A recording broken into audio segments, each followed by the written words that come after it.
Think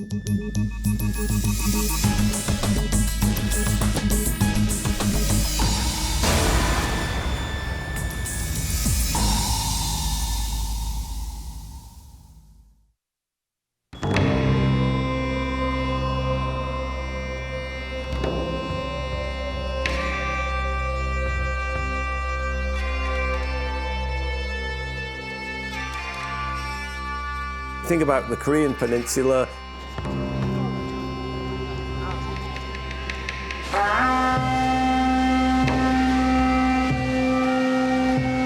It has this long history of the Joseon dynasty and kind of cultural sameness, homogeneity, linguistic.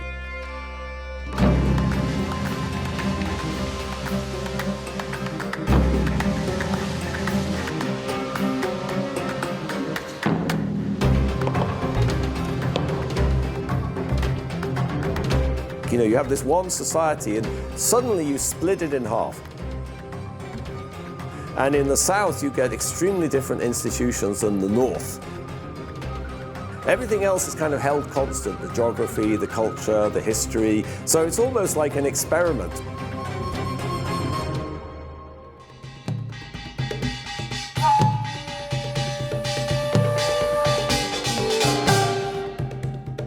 Where you see, okay, what happens? What's the consequence of creating these very different institutions in the South?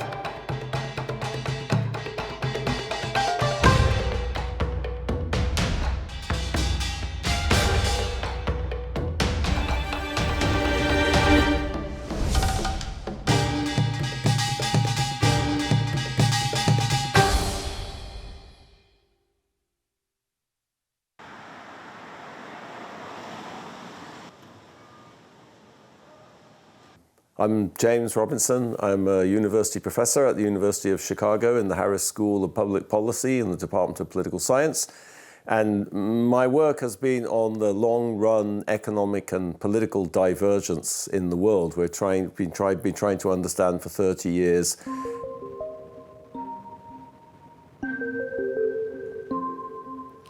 지난해 노벨 경제학상을 수상한 제임스 로빈슨 교수.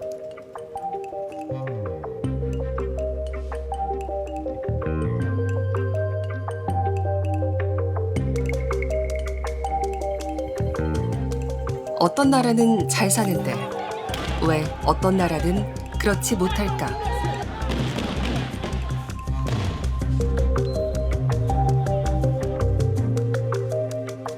지리적으로 가깝고 문화적으로 비슷한 나라끼리도 경제적 성과는 왜 엇갈릴까? 대표적인 저서 국가는 왜 실패하는가에서 그는 한국을 사례로 들어 그 이유를 설명했습니다.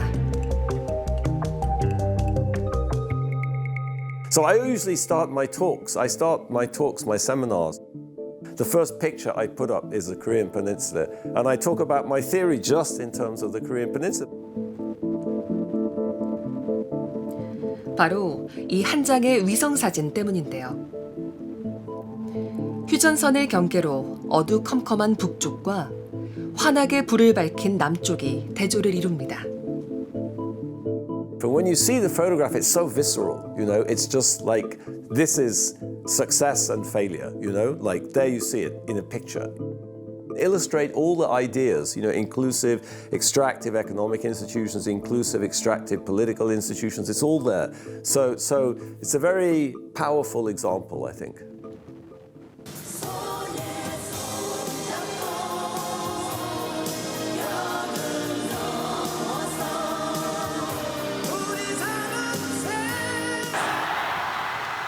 자유시장 경제제도는 남한과 북한의 차이를 만듭니다. South Korea. Thank you. Where does economic growth come from? You know, economic growth comes from innovation, it comes from new ideas, new technologies, creativity. You know, where is that ultimately? That's in the Korean people. I think what Korea has done is it's created a society where all that talent can come to the top. You know, I think you see that everywhere, as I said. You know, it just kind of explodes. 누구에게나 열려있는 포용적 경제제도를 이룬 토대, 바로 민주주의입니다. I think after the military sort of exited power in Korea, Korea created this very vibrant democratic system, so a very inclusive political system. And I think that, for me, that's where I'd start.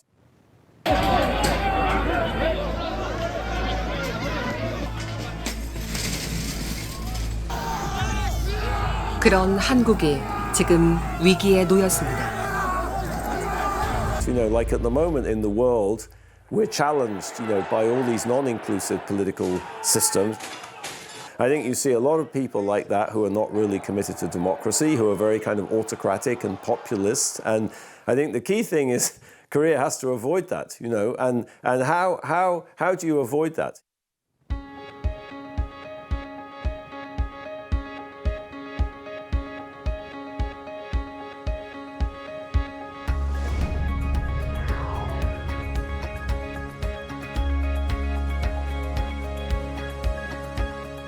대한민국의 수출 전진기지 울산항.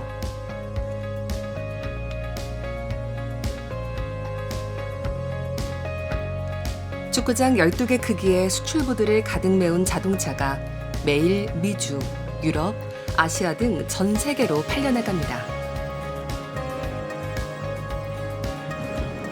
1968년 이곳에서 첫 자동차를 생산한 현대자동차는 지난해 누적 생산 1억 대를 달성했습니다.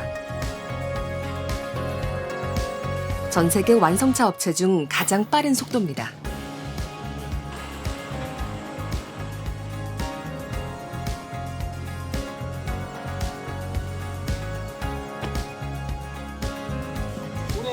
수출부두 노동자들에게 2024년은 쉴 새 없이 바쁜 한 해였습니다.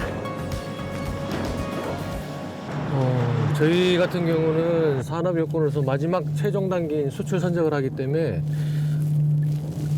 물량이 많이 나갈수록 대한민국의 위상이 높아지는 것에 대해서 상당히 자부심을 느끼고 열심히 하고 있습니다.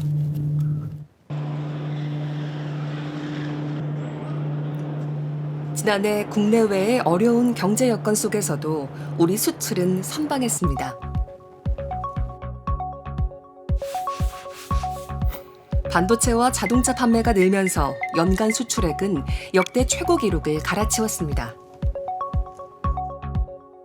경기가 회복되는 과정에서 수요가 살아난 측면들이 있었죠. 이제 그 중에서도 한국의 대표적인 수출 주력 품목 같은 경우에는 우리가 반도체라든지 상반기에는 좀 자동차가 호조세를 많이 이끌었었고요. 반도체, 그 중에서도 우리가 HBM이라고 하는 고사양 반도체를 중심으로 좀 수요가 견인하는 측면도 있었죠. 그래서 수출은 굉장히 좀 호조세를 이어갔다 이렇게 평가를 하고 있고요. 특히 중국의 경기 침체 속에 대미 수출 증가가 수출 호조를 이끌었습니다.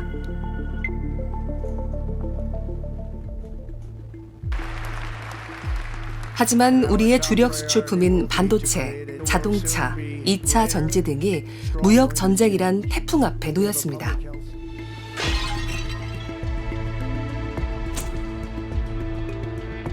Very substantial tariff when you send your product.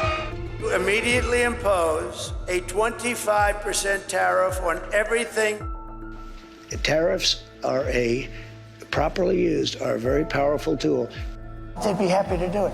It's a money machine, South Korea.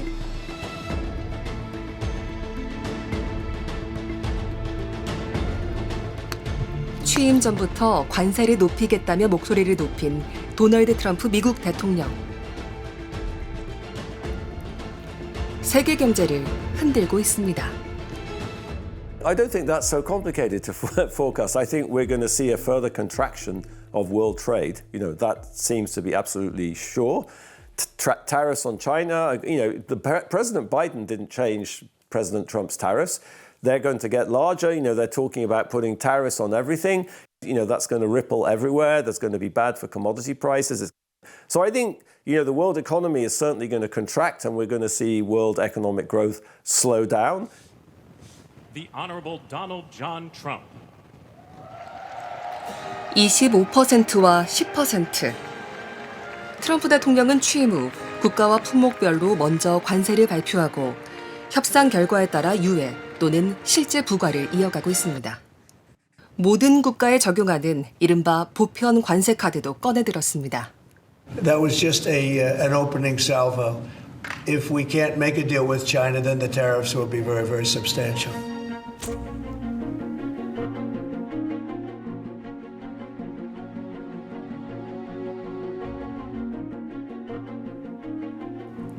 한국은 지난해 미국과의 무역 수지 흑자 규모 9위를 기록했습니다. 트럼프 대통령이 줄곧 얘기를 해왔었던 것 중에서 하나가 이익 기반한 정책 추진이었거든요. 그렇기 때문에 기존의 여러 가지 협상들을 다시 재검토한다라는 그런 얘기들이 상당히 많이 나왔어요.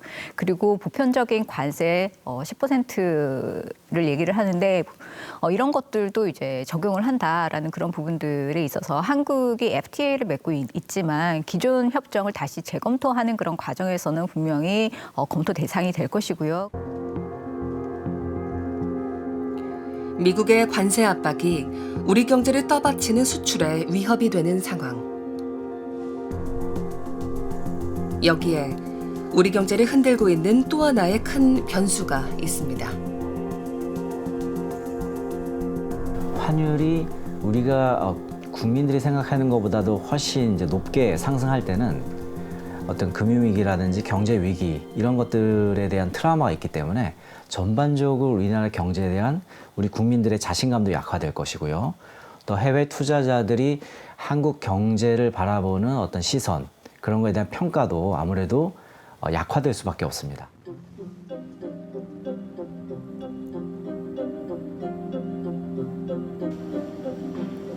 산업 현장에서 소음과 진동을 줄여주는 장비를 만드는 중소 수출 기업.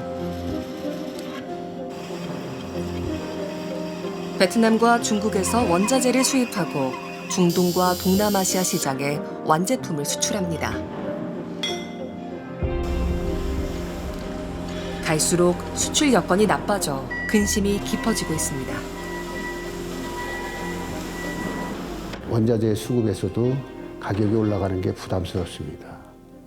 철강도 마찬가지고 우리가 철강, 고무 뭐 이런 것들이 원자재는 수입하다 보니까 그런 것들이 늘 달러가 올라가면 반드시 원자재가 또 상승하는 것이 너무 부담스럽습니다.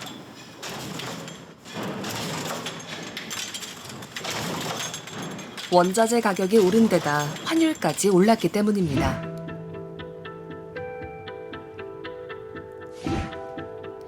이날 원달러 환율은 2008년 금융위기 이후 처음으로 1,470원을 돌파했습니다. 하필 달러로 해외에 대금 결제를 해야 하는 날이었습니다. 환차손이 몇 천만 원, 거의 한 4천만 원 정도 이렇게 난 것 같은데 그 4천만 원이면 사실 중소기업에서 4천만 원이면 작은 돈은 아니라고 생각합니다. 대기업은 아무래도 많은 자금을 갖고 있고 더 많은 자금을 움직이고 있기 때문에 대기업들은 조금 난데 중소기업들은 그런 면에서 사실 좀 융통하기가 상당히 어렵지 않나 그렇게 생각합니다.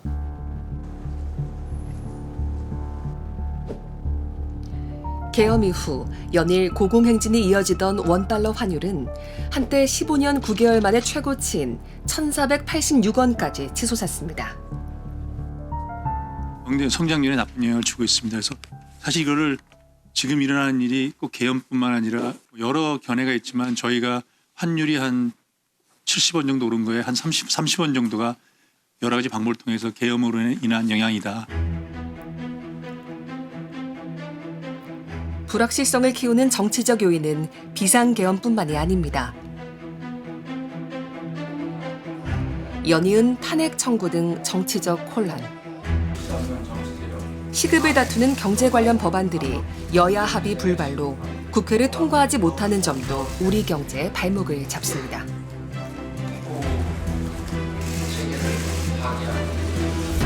저희가 보통 시장이 가장 싫어하는 거는 불확실성이라고 얘기를 하는데요. 예측 불가능하고 불확실한 것을 가장 싫어하는데 지금이 딱 어떻게 보면 그런 과정 중에 있지 않나라는 생각이 듭니다.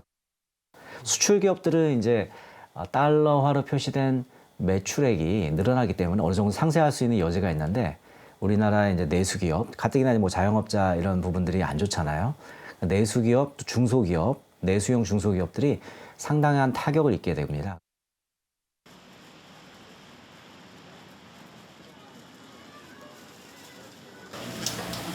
안녕하세요. 안녕하세요.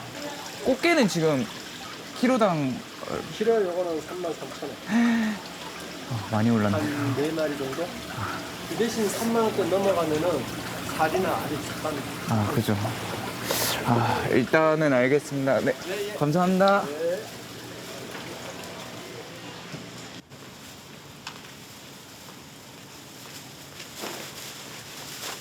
27살 세진 씨는 20대 초반부터 부지런히 모은 돈으로 1년 전 식당을 차렸습니다.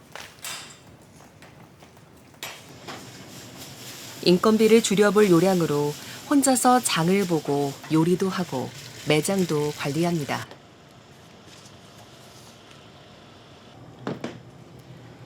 잠도 포기하고 새벽까지 가게불을 밝히며 누구보다 열심히 하루를 보내지만 요즘엔 단 한 명의 손님도 보지 못한 날이 늘었습니다. 하루에 매출이 한 건도 없고 이럴 때는 좀 어떤 마음이 드세요?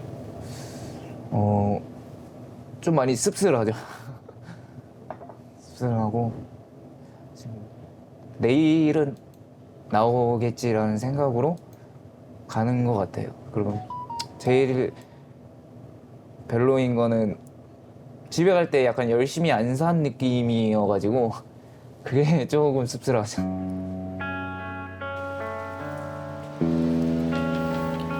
만만치 않은 임대료에 오르기만 하는 물가. 한겨울에 매서운 칼바람보다 더 세찬 바람을 소상공인들은 맞고 있습니다. 일단 매출이 많이 안 나오는 게 제일 크고요. 그리고 또 계속 적자가 만약에 난다면은 포기하는 것도 그게 더 용기이지 않을까라는 생각을 종종 하는데 어쨌든 계약 기간이 어쨌든 남아 있기 때문에 그때까지는 최대한 열심히 해보려고 하고 있어요.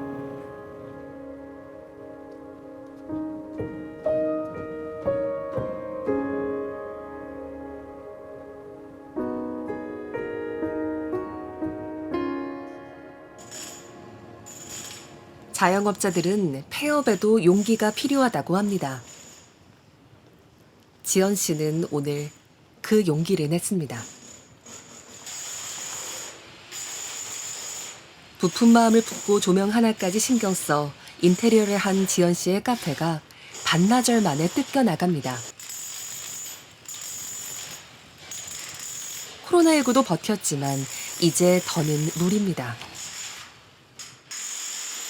처음에 코로나 때 이제 오픈을 해가지고 어려울 줄 알았는데 사실 코로나 때는 이제 국민 지원금이나 자영업자 지원금도 사실은 많았어요. 그래서 국민들도 지원금 나온 걸로 이제 외식 산업 쪽으로 많이 사용을 하셨던 것 같은데 코로나 이후가 되면서 오히려 이제 지원금들이나 이런 것들이 줄고 그다음에 뭐 임대료나 이런 것들은 할인되지 않는데 외식에 투자하는 분들은 많이 줄어들면서 좀 어려워졌던 것 같아요, 운영이.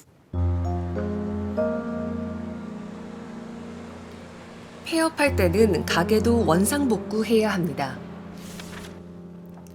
소상공인 시장진흥공단에서 점포 철거비를 지원하지만 620억 원에 달하는 2024년 예산은 지난해 11월 모두 소진됐습니다.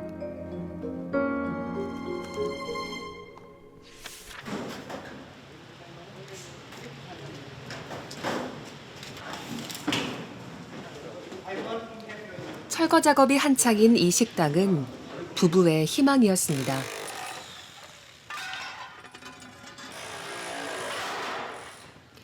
식당 의자에서 쪽잠을 자며 밤샘 영업까지 했지만 3년을 넘기지 못했습니다.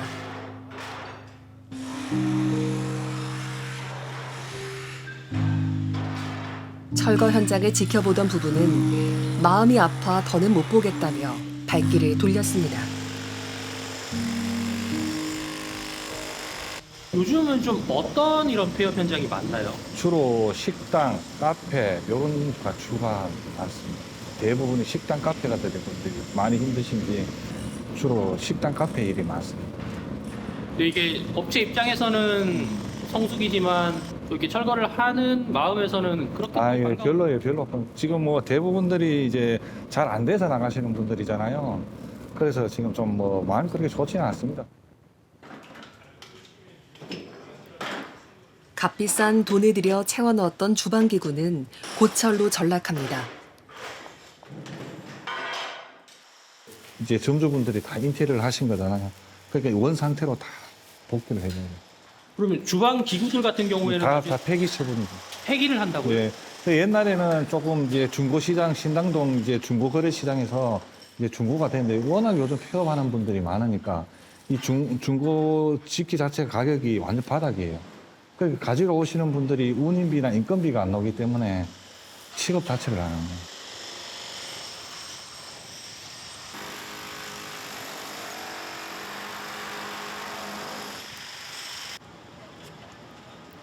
늘어난 폐업이 상권의 침체를 불러오는 악순환으로 이어지고 있었습니다.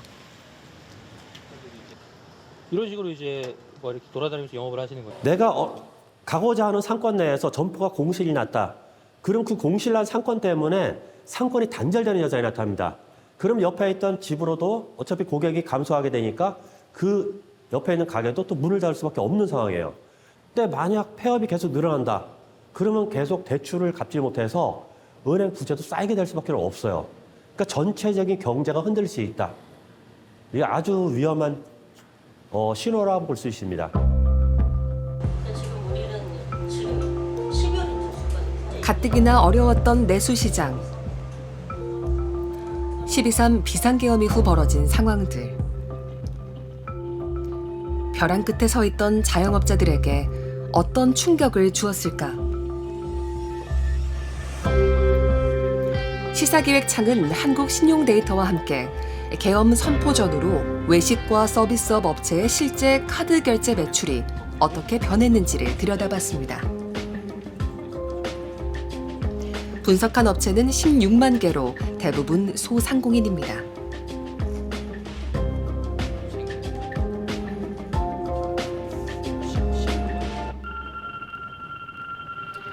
지난해 상반기까지만 해도 1년 전 같은 기간과 비슷한 수준에서 등락을 반복하던 업종별 평균 매출.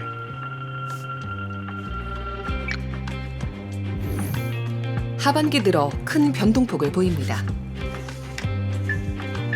대부분의 업종에서 9월 이후 매출 상승세가 두드러졌습니다.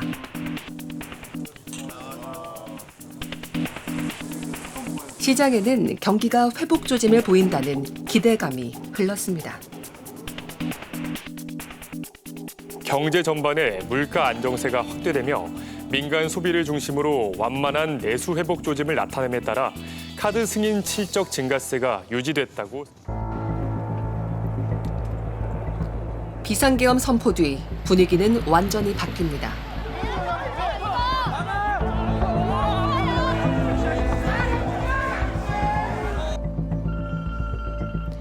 대부분 업종 매출이 전년 대비 하락세로 돌아섰고 특히 외식업이 직격탄을 맞았습니다. 12월 첫째 주 업종에 따라서는 전년보다 매출이 최대 12%포인트까지 떨어지기도 했습니다. 송년회가 본격화하는 연말까지도 매출액이 전년도 수준에 미치지 못한 곳이 많았습니다.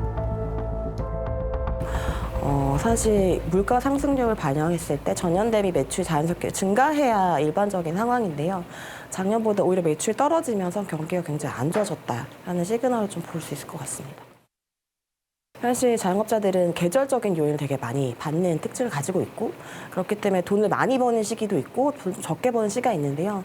돈을 일반적으로 많이 벌어야 되는 연말에 매출이 많이 감소한 만큼 전반적으로 한 해를 봤을 때 조금 더 어려움이 예상된다라고 말씀드릴 수 있을 것 같습니다.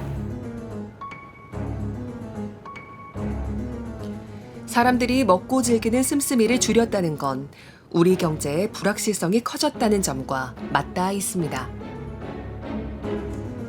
정치적 불안정성이 높아지면서 모든 국민들이 거기에 이제 촉각을 곤두세우고 있고 또 자신의 일상을 위해서 소비 지출을 늘리기보다는 오히려 염려와 불안과 이런 걸 통해서 기존의 소비 패턴을 잘 이어가지 못하고 있는 것이죠. 이런 것들이 이제 소비 침체, 내수 침체 이런 것들과 연결되고 있다. 자, 2,000원, 1,000원씩. 자, 여기 한 묶음 1,000원. 자, 딸기 1,000원. 자, 1,000원. 자, 1,000원, 1,000원 여기. 1,000원 한 장에 양말 4켤레가 생겼습니다. 이 시장에선 1,000원짜리 한 장이면 옷 한 벌을 살 수도 있습니다. 먼 거리를 마다하지 않고 달려온 소비자들이 지갑을 여는 이유입니다. 그냥 검색하다가 뭐 이런 시장이 있다 그래갖고 5,000원에 뭐 판매하는 시장이 있다 그래갖고. 어떤 거 사셨습니까 오늘? 뭐 한번 볼 수 있을까요? 네, 와이프 티하고 반바하고 티하고 벨트 하나 하고. 이 한 봉지 가득 옷을 사는데 얼마 쓰셨어요 오늘? 이거 사는데 한 5만 원? 5만 원 이만큼? 네. 이거 만약 일반 뭐 백화점이나 아니면 다른 시장 가서 샀으면 얼마쯤 샀을 것 같으세요? 한 10배는 줘야 될 수도 있는데. 10배면 50만 원은 줬어야 될 것 같다. 네네네. 이렇게 싸게 팔면 사실 실값도 안 나오는 거 아니에요? 당연하죠, 그것은 그러니까 저희들한테 이제 댁으로 주신 분들이 눈물을 머금고 주지요. 왜 눈물을 머금고 주세요? 팔로는 없고 돈은 급하고 그러기 때문에 그걸 어떤 처분을 해야 되기 때문에 저희들한테 주는 거죠. 괜찮은 것 같아요. 싸게 제품도 좋고 괜찮은 것 같아요. 느껴보신 동대문 일요시장만의 매력을 꼽아주신다면 어떤 게 있겠습니까? 싸게 새 옷을 살 수 있다. 여러 옷을 살 수 있다. 네. 요즘 경기는 좀 어떤 것 같으세요? 안 좋죠. 어디서 체감하세요? 그냥 취업도 힘들고 안 좋은 것 같아요. 그냥. 네.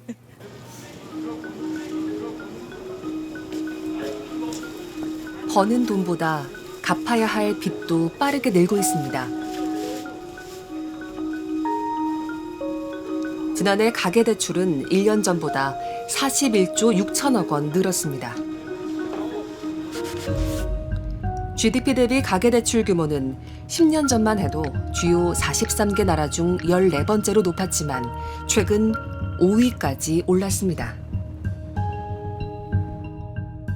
2010년 이후부터 현재까지 GDP 대비 가계부채 증가폭을 보면은 우리나라는 매우 빠른 속도로 늘어난 것을 확인할 수 있기 때문에 그 부채 수준이 너무 과도할 경우에는 실물 경제라든가 그 가계의 경제 활동에 부정적인 영향을 미칠 수 있습니다.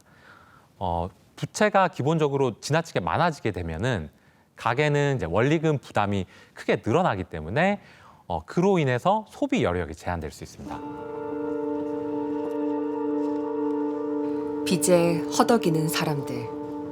집이 강제로 처분되는 상황으로 몰리기도 합니다. 법원 입찰 법정.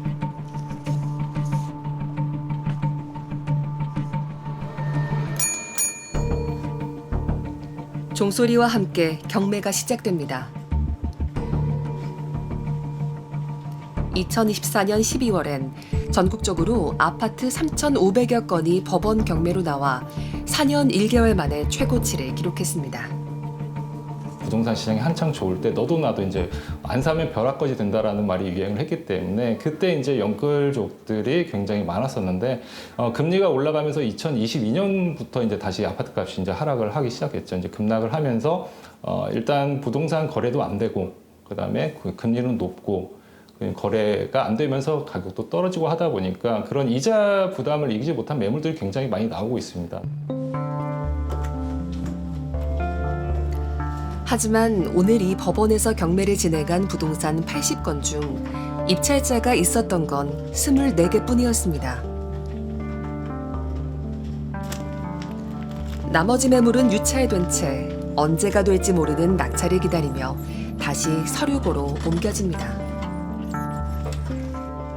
일반 경기나 부동산 경기가 좋을 때는 가격이 계속 오르는 상황이니까 경매가 나왔을 때 이해관계인들이 많이 낙찰을 받는 경우가 있었고, 지금은 이해관계인들이 낙찰 받는 경우가 많지는 않아요.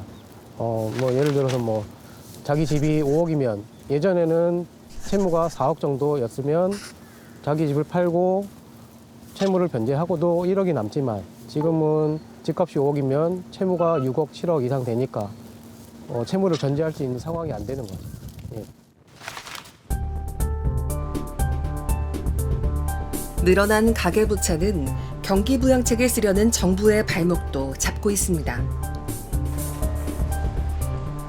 한국은행은 기준금리를 인하해서 이제 소비라든가 투자를 등에 대해서 이제 좀 개선돼서 그 실물 경기를 개선하려는 그런 효과를 가져오려고 합니다. 그런데 이제 가계가 그런 낮아진 금리를 바탕으로 좀 소비라든가 경제 활동에 사용하는 것이 아니라 그 이제 가계 대출을 활용해서 그 부동산 대출에 가계 자금이 지나치게 몰리게 된다면은 사실 한국은행이 기대했던 그런 그 실물 경기의 개선 효과를 이제 기대할 수 없게 되는 부분이 이제 그런 부작용이 나타나게 됩니다. 올해 우리 경제에 대한 전망은 좋지 않습니다. 한국은행이 지난해 11월 전망한 올해 한국의 실질 국내 총생산 GDP 경제 성장률은 1.9%. 올해 들어 전망치를 1.6에서 1.7%로 수정했습니다. 두 달도 안 돼 최대 0.3%포인트를 하향 조정한 건 이례적입니다.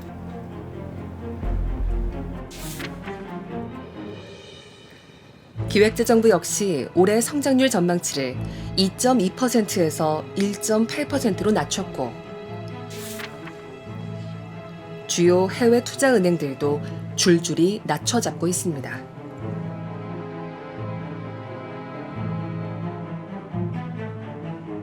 그래서 1% 성장을 한다. 이런 의미는 사실은 그 우리가 가지고 있는 체력보다도 못한 성장을 가져갈 수 있다. 이제 이런 의미를 가지고 있고요.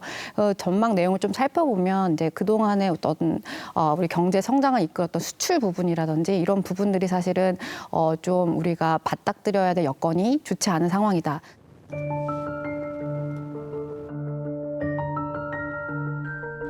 한국의 성장률 둔화는 많은 전문가가 예상했던 일이기도 합니다. No, I think the slowdown in economic growth in Korea is very natural. I think you can't keep growing at the rate Korea has grown. Go back to the days when 10% of exports were wigs made of human hair, So there was everything to do there. There was so much to do. There were so many opportunities, technology to borrow, markets to explore, investing in people's education. So there's an enormous burst of energy and rapid economic growth for a few decades. But that's bound to slow down. There are none of those kind of low-hanging fruit left. 가장 크게 보면 이전에는 경제가 계속해서 성장하고 인구는 늘어나는 그런 경제였었습니다. 하지만 이제부터는 경제 성장률은 지체되고 인구는 더 이상 늘어나지 않는, 어떻게 보면 기존에 있는 것들을 나눠 먹어야 되는 경제로 점점 경제가 전환하고 있는 것으로 보입니다.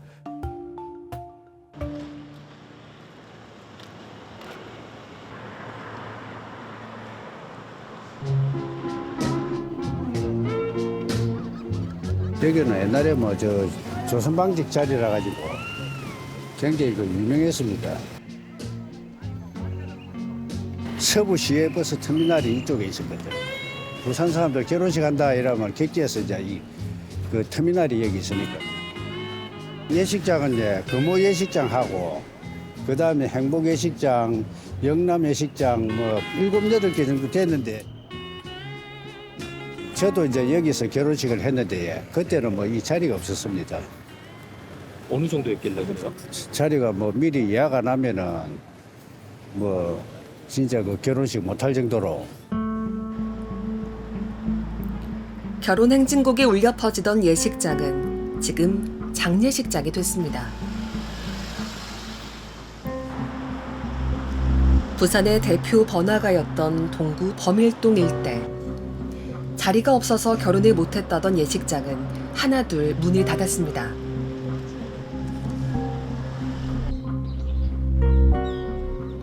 사람들이 떠나간 자리엔 빈집이 남습니다.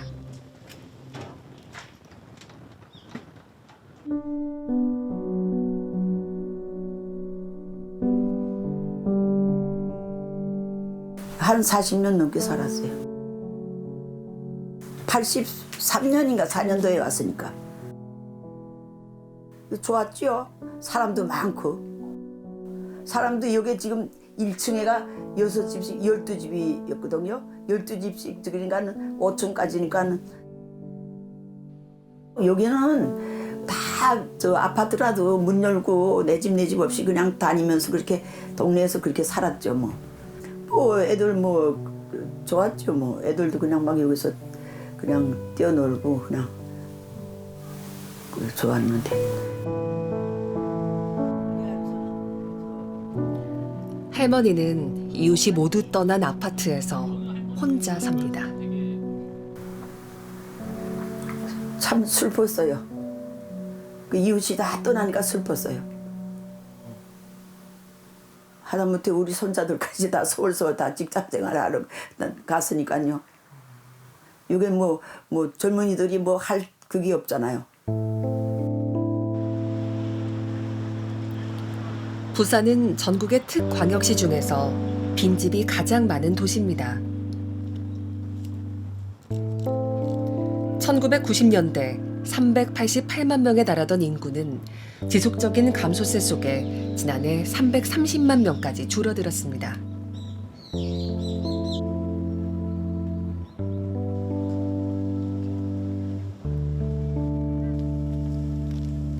아이들이 뛰어놀던 운동장, 이제는 잡초로 뒤덮였습니다.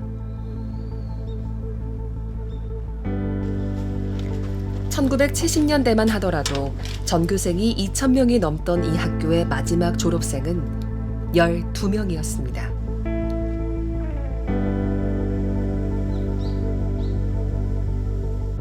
너무 조용하고 너무 살기가 좀 그거예요. 어른들이 있으니까. 사람 사는 끝이가 아니에요. 동네가 너무 조용해요.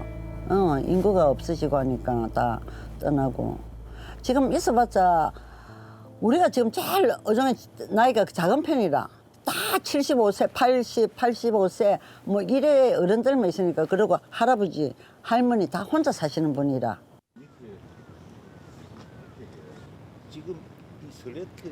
사람들이 떠나가며 생긴 빈집은 지역사회의 힘만으론 풀 수 없는 문제가 됐습니다.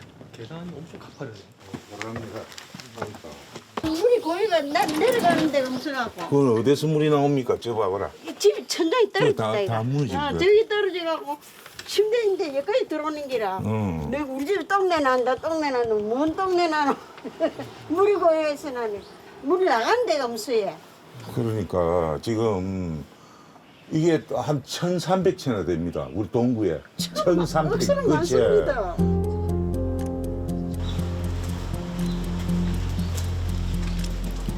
고도 성장기, 대한민국 경제를 이끈 우리나라 제2의 도시, 부산의 현 주소입니다.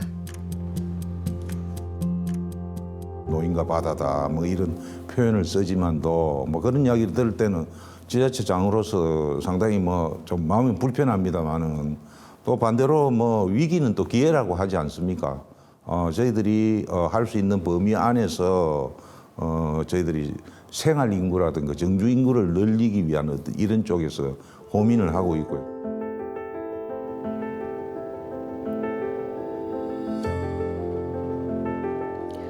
이건 한두 개 지자체의 사정이 아닙니다. 전국 228개 시군구 가운데 57%가 소멸 위험 지역으로 나타났습니다. 인구 감소는 우리 경제의 가장 큰 위험 요소로 꼽히지만 다른 시각도 있습니다. Well, I have a particular sort of view on this, which is, if I look at world economic history, I don't see sort of demography as being a big factor one way or the other. How about low birth rate? It's big problem in Korea. People are not having children as much as before. Yeah, I don't know. Is it a problem? I'm not sure it is a problem. I mean, it's a choice. It's a choice. I think society can adjust to that. I don't see it as a problem. I think it's a consequence of people, putting different priorities in their lives and deciding to live in different ways. 우리는 어디서 돌파구를 찾아야 할까? And now we're in this new age now of robotics and artificial intelligence, and that's the new wave. We've been seeing these waves of innovation for the last 300 years. That's why why stop now? Why do we want to stop now? But the crucial thing, of course, is to make all this innovation work. People have to be made, they have to be induced through incentives, through institutions to work in the collective interest. That's the hard bit. Yeah.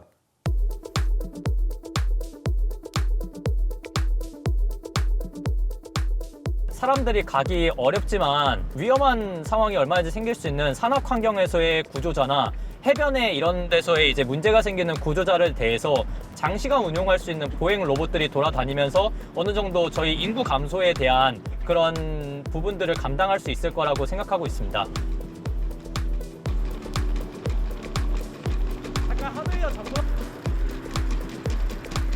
네 발 달린 이 로봇의 이름은 라이보2입니다.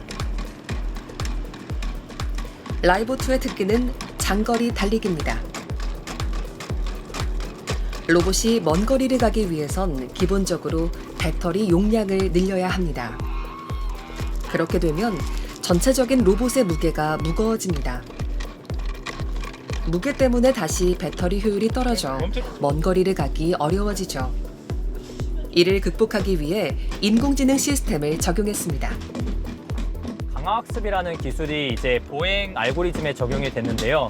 강화학습이라고 함은 어떤 보상 함수를 통해서 잘했을 때 칭찬해주는 그런 느낌의 이제 기술이 들어가는데, 이 로봇은 특히 보행할 때 땅을 사뿐히 디딜수록 저희가 더 보상 함수를 그런 식으로 설계를 해서 사뿐히 뛰어서 에너지가 효율적으로 걸을 수 있는 그런 인공지능 기술이 적용된 로봇이라고 보시면 될 것 같습니다.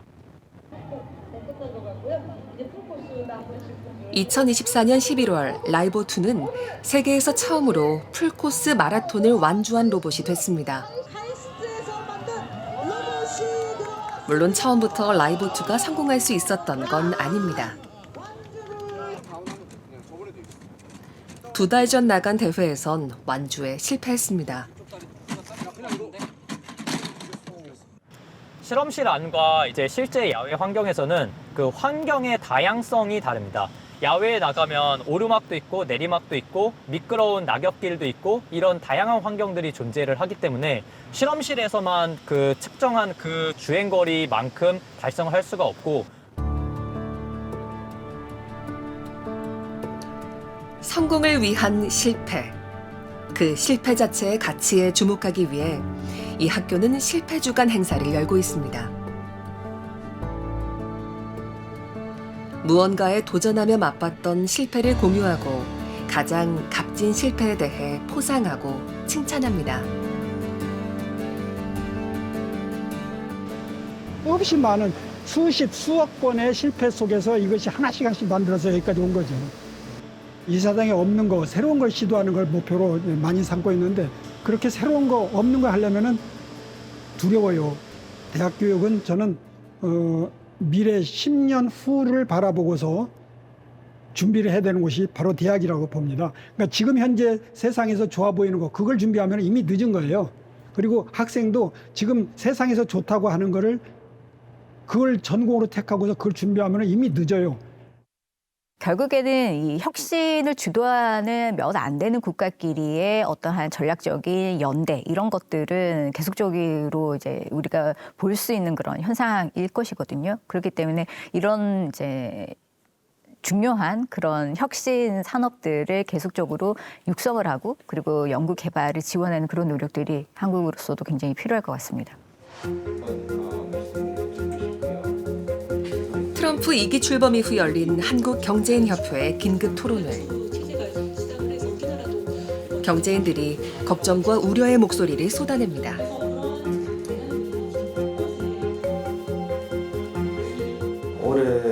반도체 시장만 보면 작년 말에 좀 꺾이는 걸로 좀 예측을 하고 있습니다. 왜냐하면 특히 메모리 같은 경우에는 전반적인 하방 압력이 벌써 나고 있습니다. 위기를 기회로 만들 수 있다는 희망 섞인 전망과 제안도 교차합니다. 미국의 중소기업과 협력하는 것에 대해서 한번 긍정적으로 생각해 볼 수 있고, 왜냐하면 기업이 작으면 그만큼 우리에게 협력 파트너에 대한 어떤 관심도 많을 수 있고. 만약에 이제 뭐 중국산 뭐 반도체나 또는 뭐 장비들이 이제 세계 시장 못 나오고 미국 시장 못 나온다면 그럼 그 공부할 수 있는 국가는 한국 중심으로 이렇게 안 됩니다. 중요한 산업에서 우리가 아직까지 강점을 갖고 있고, 동시에 우리나라는 또 소프트 문화 산업도 굉장히 강하지 않습니까? 그런 데 또 받쳐줄 수 있고, 그래서 이 여러 가지 강점이 이 새로운 변화하는 시대에 필요한 중요한 요소들을 가지고 있습니다. 이런 중요한 요소를 갖춘 나라 그렇게 많지 않거든요. 초불확실성의 시대. 대외 변수를 예측하기는 어렵지만 돌파구는 여전히 우리 안에 있습니다. 첨단 산업에 과감하게 투자하고 창의적인 인재와 경쟁력을 키운다면 국가의 이익 앞에 모두 하나가 된다면 우리의 미래는 달라질 것입니다. 가장 뒷받침되어야 될 필수적인 요소가 정치적 일관성과 그리고 신뢰성입니다. 이런 것들은 우리가 어떤 시장 경제를 이름에 있어서 민주주의가 잘 작동하고 시장 경제에 입각한 원리가 잘 작동할 거다라는 경제 주체들의 기대감이 있어야지 우리가 투자를 하고 소비를 하고 생산 활동을 영위할 수 있는 거거든요. This was not a country that looked like it was going to be successful.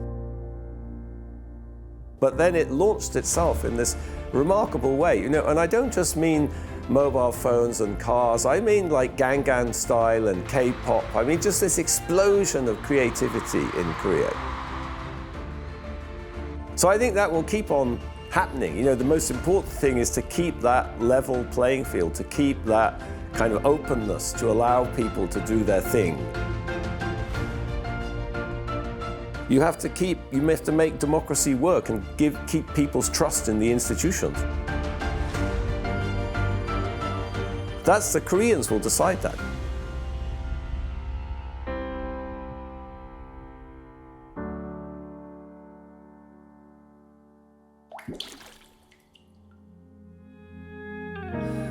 아주 먼 옛날 우리를 비추던 밝은 달은 오늘도 저 하늘에 사람들 사는 소리 온 세상에 물들고 둥글게 흘러가는 노래를 노래 부르자 조금 더 크게 아주 작은 목소리가 하나 되어 노래 부르고 KBS